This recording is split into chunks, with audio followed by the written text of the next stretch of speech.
I'm Ariel and today we're making pancakes. So the recipe is already in the description, but I'm just going to go over the ingredients again. You need 2 cups of self-rising flour. Make sure you use self-rising, not AP flour. Half teaspoon of baking powder, a 1/4 teaspoon of baking soda, 1 tablespoon of white sugar, and for your wet ingredients you need 2 extra large eggs, and 1.5 cups of whole milk. So those are the ingredients. Let's get started. Alright, so starting with my dry ingredients, I already have my flour in a bowl, ready to be sifted. I'm going to get my 1 tablespoon of white sugar, half teaspoon of baking powder,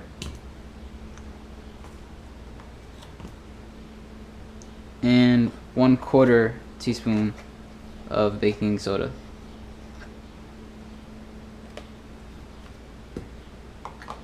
Alright, now once you got all that together, you're just going to want to sift it.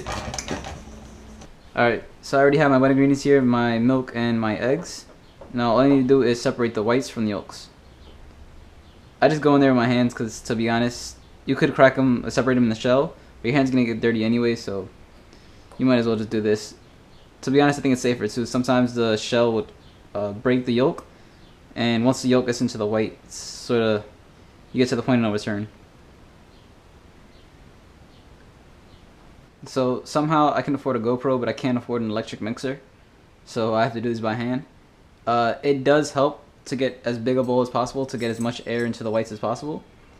So you're just going to want to whisk this until you reach stiff peaks.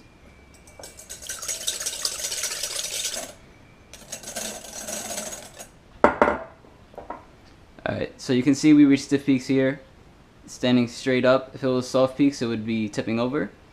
Same thing in the bowl, you can see right there. So after that, you're just going to want to whisk together your egg yolks and your milk. Nothing crazy here. Alright, so here I already have my my egg yolks and my milk. I'm just whisking it together with the dry ingredients. Try not to whisk it too much because there is a danger of overmixing. To be honest, that's fine right there. You're going to mix it more once you add the egg whites.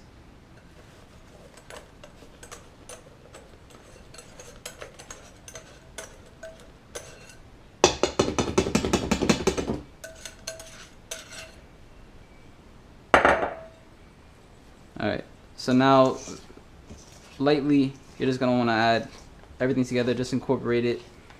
Again, you don't want to overmix it. And after you get all this mixed together, you're just going to want to let it sit for about half an hour to an hour. I'd say half an hour.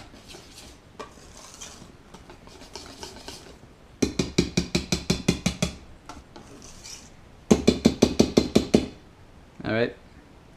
Everything's together, just let it sit and come back to it in about half an hour. So here I have my batter already rested after 30 minutes. I have my pan here heated up on medium heat. You're just going to want to give it one good stir again. You can see it's really bubbly. This is why I say you don't want to overmix it, because you're going to mix it a couple times. Put it in the pan. I don't really like to make my pancakes too big. And let that cook until you see bubbles start to form around the pancake. The bubbles will form all around the top. Once you see the edges start to dull, that's when you're going to want to flip it, because the middle is still moist and the edges are already starting to get cooked. So now you see bubbles already start to form, and like I said, the edges are starting to dull a little bit while the middle stays a little more moist. And you can see it's already starting to rise a little bit. It's going to be really, really fluffy. So you flip, and you see that's the color I'm talking about. You see a nice even brown color around the whole pancake, and not just spots of, you know, butter around the edges. So just let that cook for another 2 minutes, and your pancake should be ready. Alright, so it's been about 2 minutes, and your pancake is ready.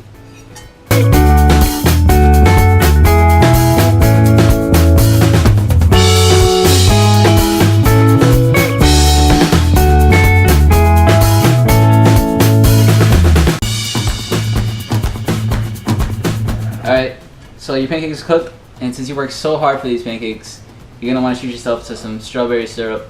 I have a recipe, the link is in the description, so click on that and check that out. Thanks for watching, hope you enjoyed the video. Like, comment, subscribe, share.